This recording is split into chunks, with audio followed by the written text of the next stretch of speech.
Halo, saya Handoko Wikiwargo dari Master Consulting, Coaching, dan Communicating. Hari ini episode ke-176, judulnya adalah Compassionate Leadership.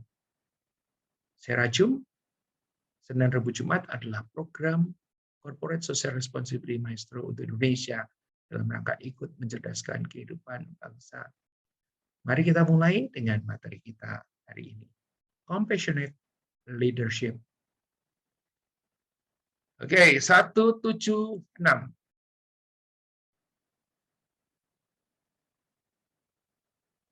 Baik, saya punya terlalu kecil, kita angkat dulu. Terlalu besarkah? Tidak. Baik, Senin 17 Mei 2021, ya kita akan berakhir sekitar jam 8.15. Baik, teman-teman semua, pandemi membuat orang lebih emosional sehingga bisa mempengaruhi kesehatan mental mereka. Ya, kita tahu lah ya, kalau kita hitung pandemi kita karena mulainya dari pertengahan Maret, maka sekarang ini sudah Maret ketemu Maret itu sudah 12 bulan, April, Mei, ya sudah jadi Maret atau Februari sudah 12 bulan, Maret lagi, sudah 15 bulan, ya 15 bulan dalam situasi yang ini. Apakah bikin emosi kesehatan mentalnya? Iya, ya karena dari kenormalan menjadi ketidaknormalan, ya pasti akan terganggu. Apakah saya mengalami gangguan kesehatan mental? Iya. Kuncinya adalah bukan tidak, tapi kuncinya adalah bagaimana mencari solusi daripada yang kita hadapi. Nah, lalu apa yang sebaiknya dilakukan pemimpin di saat pandemi? Jadi ini kembali ke topik utamanya adalah you as a leaders, ya bukan dalam artian leaders level bawah, tapi leaders di dalam level minimum menengah, ya. Jadi sudah bukan leaders kemarin sore, tapi leaders yang memang sudah punya jam terbang yang panjang, ya. Dan hati-hati, konon kabarnya dengan jam terbang panjang ini, kadang-kadang kita sudah terbiasa memimpin dengan cara yang lama sehingga kita enggan untuk melakukan perubahan ataupun penambahan. Baik, teman-teman semua, materinya adalah compassionate leadership. Materinya diambil dari artikel ya di dalam McKinsey yang judulnya adalah Turning Outward, Cultivating Compassionate Leadership in a Crisis. Ya, linknya ada di situ ya. Kalau nanti Anda mau lihat bisa dilihat linknya. Kalau Anda butuh artikelnya, saya bisa juga memberikan artikelnya. Ya, baik teman-teman semua, kita akan masuk materi. Ya, kita akan masuk pesan sponsor dulu. Materi ini ya direkam dan materi ini akan di-post di Handoko Maestro. Jadi Handoko Maestro adalah kanal YouTube yang isinya adalah edukasi. Jadi Anda boleh mempergunakan secara bebas. Download boleh enggak? Boleh aja. Di-share boleh enggak? Boleh banget gitu ya. Oleh karena itu disebut sebagai subscribe lah kanalnya, kasih like-nya, komennya, share-kan, dan kemudian jangan lupa pencet bel-nya. Ya, baik, kita mulai. Compassionate leadership. Pada saat krisis, sekali lagi ini artikel diambil dari McKinsey, ya. Pada saat krisis, pemimpin harus menunjukkan kepemimpinan yang penuh kasih dan menjadikan penanganan pandemi sebagai prioritas pertama di dalam perusahaan. Ya, materi ini bukan materi yang pertama. Materi ini sendiri baru materi yang pertama kali, tetapi materi yang sejenis saya sudah pernah sampaikan beberapa kali karena ini menjadi penting sekali, ini menjadi tantangan. Ya, kebetulan saya mengajar di sejumlah perusahaan untuk topik yang serupa, ya, yang akhirnya bisa menemukan hal-hal yang sederhana, ya, seperti misalnya katakanlah sesederhana begini, ya, di suatu perusahaan misalnya, atau saya nggak mau cerita satu perusahaan, di beberapa perusahaan. Ya, ada satu situasi di mana apa? Karena pandemi, karena pemimpinnya itu sangat, maaf ya, sangat paranoid gitu kan. Jangan-jangan anak buah gua nggak kerja gitu kan. Yang dikerjain sama pemimpin itu adalah mengontrol anak buahnya kerja. Lu kerja apa hari ini? Lu kerja apa hari ini? Lu kerja apa hari ini? Ya, betulnya pada saat yang sama pemimpinnya menjadi tidak efektif. Ya, kenapa? Karena dia jadi nggak punya kerjaan lain kecuali ngontrol bawahannya, kan gitu. Ya, itu satu. Hal yang lain adalah apa? Anak buahnya lama-kelamaan ya ampun bos gue itu kayak gak ada kerjaan lain. Kan. Itu contoh yang paling umum ya. Contoh yang lain adalah apa?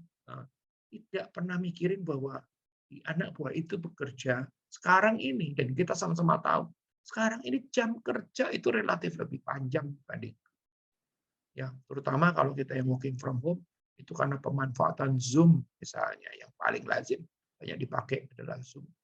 Itu jadi di pagi udah Zoom, sampai malam masih Zoom gitu kan. Kasarannya juga nanti orang bertanya, "Gila, terus kawan punya waktu yang istirahat nggak ada, punya waktu untuk mikirin yang lain nggak ada, bahkan punya waktu untuk mikirin kerja aja nggak ada." Karena apa? Karena isinya meeting terus. Nah, ini gini-gini yang apa namanya perlu diperhatikan. Atau cerita yang lain lagi adalah misalnya di satu company. Diceritakan dalam satu company itu adalah bahwa ada tim marketing yang merasa hatinya kurang diperhatikan oleh atasannya. Karena apa? Ada kebijakan di perusahaan itu untuk menggunakan apa namanya transportasi online, ya. Dan itu memang pada masanya dulu sebelum pandemi itu paling efektif daripada mereka itu leasing mobil katakanlah sehari katakanlah 12 jam gitu kan, atau mungkin lama-lamanya 10 jam atau 8 jam gitu kan, yang mungkin dipakainya tidak selalu segitu banyaknya. Ya, ini menjadi tidak perlu leasing, ya kan, leasingnya semua dicabut, semua dinaikkan online gitu kan.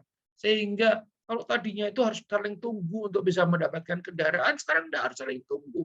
Ya, 3-4 orang bisa ke tempat-tempat yang berbeda, atau 4 orang bisa ke tempat-tempat yang berbeda tanpa mengganggu apa-apa sama sekali.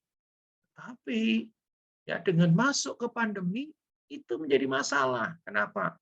Orang-orang yang karyawan itu takut naik apa namanya kendaraan online. Ya. Kenapa? Karena ya kalau ini supirnya enggak apa kena COVID, ya kan kalau enggak di tempatnya segala masalah setiap kali mesti nyemprotin. Nah, hal seperti itu enggak pernah dipikirin. Ya, saya enggak bilang bahwa jangan pakai online lagi, enggak, tapi ada solusinya. Ya, dan pemimpin itu harus tahu persis dalam artian apa. Oh ya, gua taunya lo hari ini kunjungan ke. Nah, kunjungan itu juga menjadi isu baru. Kenapa? Kalau zaman dulu kunjungan ke nasabah itu adalah memang solusi yang luar biasa. Tapi hari begini, ya dari katakanlah 10 nasabah yang mau dikunjungin, saya rasa 30% mau itu sudah cukup banyak. Kenapa? Karena ya begitu tadi. Ya orang tidak mau kita kunjungi. Padahal memang dulu kalau saya mengajar tentang relationship, berkunjunglah, gitu ya. Nah ini yang kita akan coba bahas ya. Pemimpin yang penuh kasih akan membuat karyawan bekerja lebih baik dan menimbulkan loyalitas karyawan terhadap pekerjaannya. Ya, itu materinya. Kepedulian, perhatikan, kepedulian sangat penting untuk menangani kebutuhan mendesak karyawan sehingga nantinya persiapan pemulihan bisnis jadi lebih ringan. Ya. Jadi kita mesti care kepada karyawan kita. Memang selalu menjadi pertanyaan adalah terus siapa yang mesti care ke gue gitu kan? Ya, maksudnya gue tuh leader. Ya, memang as a leaders Anda terpaksa you have to care to yourself gitu ya. Kenapa? Karena kalau atasannya nggak bisa care ya terpaksa Anda harus care sama diri Anda sendiri ya. Itu yang anjuran saya sehingga jangan sampai kalau atasan Anda tidak care Anda juga tidak care kepada bawahan Anda. Ya. Nah, 4 quality of compassionate leadership yang dikatakan di artikel tadi adalah mulailah menciptakan ruang untuk mencapai kesadaran yang lebih tajam tentang apa yang terjadi di dalam dan di sekitar Anda, di dalam dan di sekitar Anda. Jangan-jangan dengan pandemi karena Anda stres, terus kemudian Anda menjadi lebih sering marah, atau kemudian paranoid tadi, atau dengan ini. Itu yang dari di dalam. Yang di sekitar Anda, ya mereka pun juga punya ketakutan, mereka punya masalah, mereka punya ini dan sebagainya. Nah ini yang dikatakan menciptakan ruang untuk mencapai kesadaran yang lebih tajam tentang apa yang terjadi di dalam dan di sekitar Anda. 2, berani menunjukkan kerentanan dengan cara menurunkan penjagaan, ya, dan selalu siap menghadapi apa yang sedang terjadi. Ya, jadi teman-teman semua selalu siap menghadapi apa yang terjadi ini menjadi penting sekali. Ya, karena apa? Apa aja bisa terjadi di masa seperti sekarang ini. Ya, kalau kita tidak siap, siapa lagi? Berarti siapa? Sebagai atasan kita harus lebih siap dibanding bawahan. Tunjukkan empati untuk memanfaatkan emosi yang dirasakan orang lain dengan lebih baik. Ya, tunjukkan. Jadi empati itu tidak hanya sekedar dipikirkan, tetapi ditunjukkan. Ya. Dan yang keempat adalah bertindak dengan penuh kasih untuk membuat karyawan merasa diperhatikan secara tulus. Ini yang menarik ya.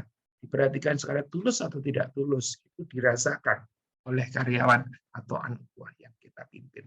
Jadi jangan berpikir bahwa aku udah lakuin, kalau nggak tulus dia juga tahu. Wah, ini asal ngakuin. Ya, nah, teman-teman semua. Kita akan coba lihat cultivating compassionate leadership in a crisis. Ini dia bagi di artikelnya tentang tuning in dan turning outward. Tuning in dan turning outward. Ya, apa sih yang disebut dengan tuning in? Saat krisis melanda, refleks pemimpin biasanya pertama-tama menstabilkan ancaman, pasti dong ya. Karena ada ancaman distabilkan. Seperti karyawan, kerjasama antar karyawan, ya, gimana agar supaya kerjasama itu tetap terjaga atau mendapatkan bentuk baru yang lebih baik, ya. Terus kemudian mengangkat pemimpin lain yang tepat dalam peran yang penting, ya. Ada orang-orang yang dalam situasi normal itu baik, tapi dalam situasi yang tidak normal justru dia akan banyak masalah misalnya, dan mengembangkan skenario untuk mengantisipasi evolusi krisis. Ya, bahkan saya kadang-kadang mengatakan bukan evolusi krisis, kadang-kadang revolusi krisis. Karena kalau evolusi itu kan berjenjang untuk jangka waktu yang berpanjang, revolusi jangan-jangan mendadak, ya. Dan ini jangan kagetan lah, itu kira-kira ya. Nah, para pemimpin pertama-tama harus memahami dan membantu diri mereka sendiri sebelum mereka melakukan yang sama untuk orang lain. Seorang pemimpin yang tidak bisa atau belum selesai dengan dirinya kan sulit juga untuk membantu orang lain. So, pikirkan secara mendalam apa yang Anda punya masalah. Jangan-jangan gara-gara krisis Anda marah-marah melulu, gitu kan? Ya kalau Anda marah-marah melulu kan jadinya akhirnya padahal Tuhan tidak berikan solusi yang baik pada Anda. Ya begini praktek yang membantu menurut artikel itu, uncover and integrate what you feel. Jadi dibuka dan kemudian diintegrasikan, karena ini nggak bisa cuma partial. Ya. Terus kemudian practice gratitude daily. Jadi praktekkan ya, gratitude secara seharian. Jadi mungkin hanya contoh yang sederhana ya, dari yang kami lakukan di Maestro. Misalnya contoh kita menggunakan Zoom. Zoom itu nggak perlu di-setting, nggak perlu di-invite, sebetulnya bisa. Karena orang bisa masuk ke Zoom yang sama setiap hari, yang penting ditentuin jamnya. Tetapi ya untuk pertimbangan kemanusiaan, saya bilang kepada anak-anak, kamu minggu ini yang bertugas untuk membuka. B, kamu minggu depan bertugas untuk membuka. C, jadi dalam sebulan itu paling nggak udah ada 4 orang yang bertugas untuk membuka. Dan yang menarik adalah apa? Dia buka, dia bikin undangannya, untuk undangannya dibagikan, yang lain berterima kasih, termasuk saya berterima kasih. Nah, ini itu menyemangatin mereka, ya. Yang sebetulnya sederhana, tidak berbiaya. Kelihatannya, kok nggak praktis? Ya memang kalau Anda mau melihat nggak praktis, nggak praktis. Tapi seberapa sih repotnya? Ya, repotnya dibanding dengan manfaatnya seberapa besar? Tentunya tidak harus selalu cara saya yang paling benar, tapi itu hanya masukan dari saya sebagai salah satu contoh. Ya, open yourself to others' expression of care. Ya. Nah, jadi kita harus membuka diri kita sendiri terhadap ekspresi orang lain bahwa dia tuh care. Ya, jadi misalnya katakanlah ini suatu hari, ya, dia sangat menarik juga ya. Aduh, saya nggak ngerti deh ini solusinya di mana nih gitu. Suatu hari gitu kan, karena saya berhadapan dengan satu klien yang aduh ribet banget gitu kan. Ya, klien baru kebetulan, aduh ribet banget.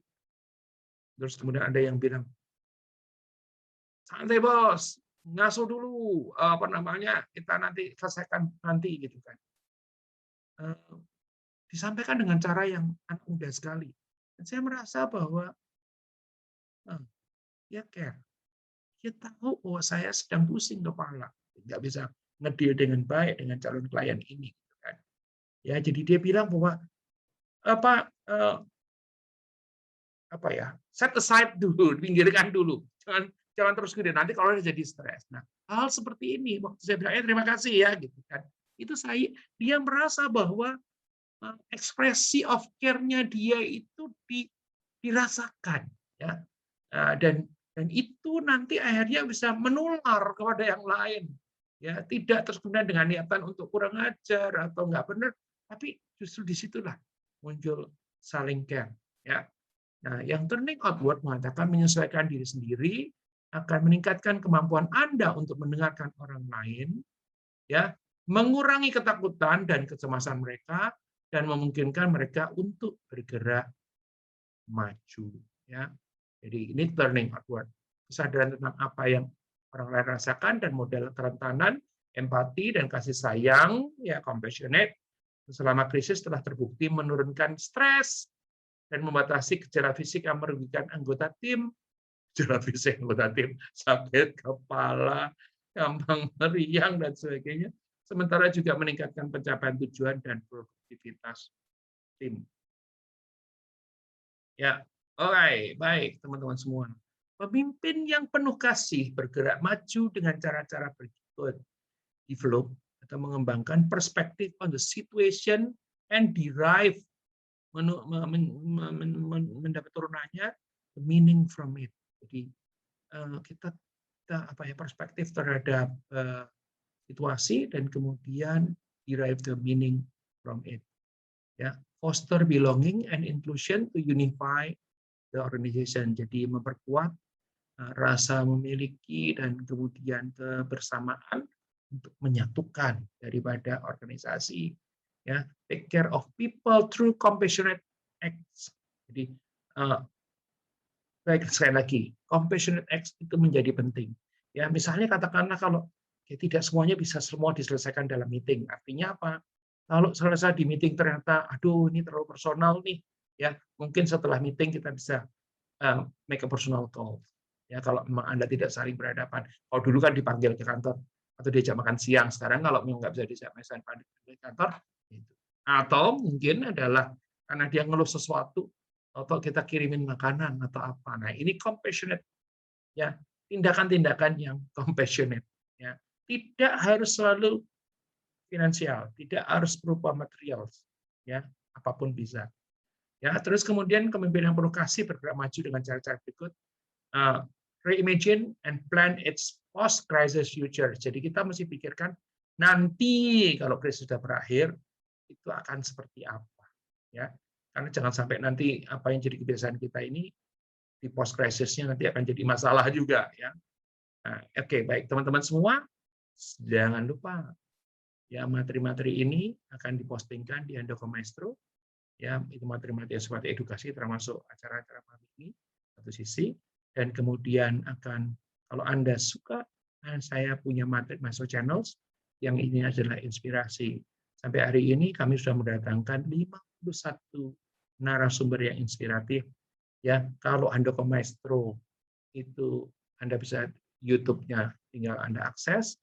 Kalau yang Maestro Channels ini setiap Sabtu saya undang inspiring leaders, inspiring persons, ya, untuk bicara. Jangan lupa juga nyalakan lonceng. Saya akan coba tinggal 2 menit lagi, ya. Saat krisis terjadi, pemimpin harus membuat perbedaan positif dalam kehidupan karyawannya, bukan negatif, tetapi positif. Ya, dimulai dari menumbuhkan kesadaran, kerentanan, ya, empati, dan kasih sayang antar karyawan. Ya, jadi tidak semuanya itu harus menunjukkan, wah aku tuh hebat banget. Ya. Pada saat Anda itu rentan, ya, vulnerables, itu pun juga layak untuk diinikan. Karena apa? Bahwa ternyata kita itu sama-sama manusia, punya perasaan yang sama. Dan kemudian beralih untuk mengatasi kekhawatiran dan para pemangku kepentingan. Ya, jadi apa yang harus dilakukan? Ya, ini kita akan rangkum, ya. Pertama kali, nah ini satu ya, pertama kali apa harus dilakukan? Menunjukkan kepedulian, itu pasti, ya. Menunjukkan kepedulian. Yang kedua, membangun ketahanan. Kita mulai dari peduli dulu. Peduli itu gratis. tapi usahanya harus ekstra. Dan dari sekarang nggak bisa ini. Jadi kita mesti tahu bentuk kepeduliannya itu seperti apa. Ya. Terus kemudian kalau kita kepeduliannya sudah muncul, orang-orang itu bisa merasakan kepedulian tadi, baru kemudian kita bisa melangkah ke berikutnya adalah membangun ketahanan. Gitu ya. Membangun ketahanan ini menjadi penting. Kenapa? Karena kita tidak tahu pandemi ini akan berakhir kapan. Kita sama sekali tidak tahu pandemi ini akan berakhir kapan. Oleh karena itu membangun ketahanan jadi penting. Nah, memposisikan perusahaan secara positif dan menata ulang masa depan untuk pasca krisis. Ya, jadi kita harus memposisikan perusahaan secara positif bahwa mereka adalah bagian daripada company dan kemudian company sangat tergantung kepada mereka. Nah, pada saat sama kita mulai berpikir nanti pasca krisis akan seperti apa. Nah, begitu deh. Saya Handoko Wignowargo mengucapkan terima kasih. Ya, nah, seperti tadi saya sampaikan, teman-teman semua, format baru setelah tahun kedua adalah kita hanya akan 30 menit saja.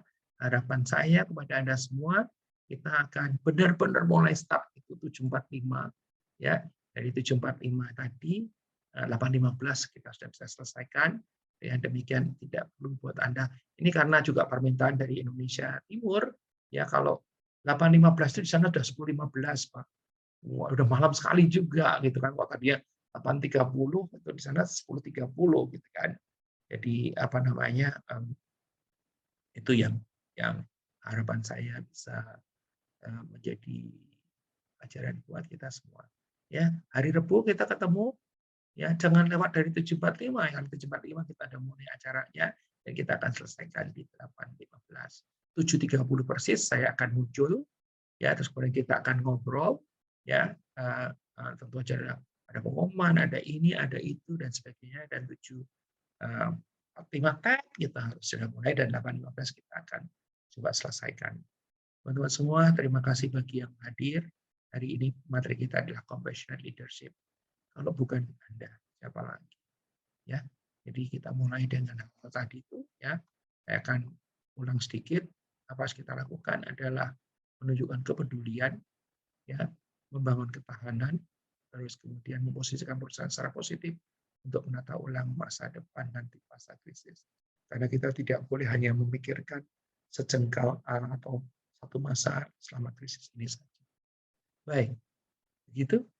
Saya Handoko Wignowargo dari Maestro Consulting, Coaching, dan Communicating untuk Anda semua dalam Sirajum Live Senin, Rabu, Jumat Live episode 176 Compassionate Leadership. Bye-bye.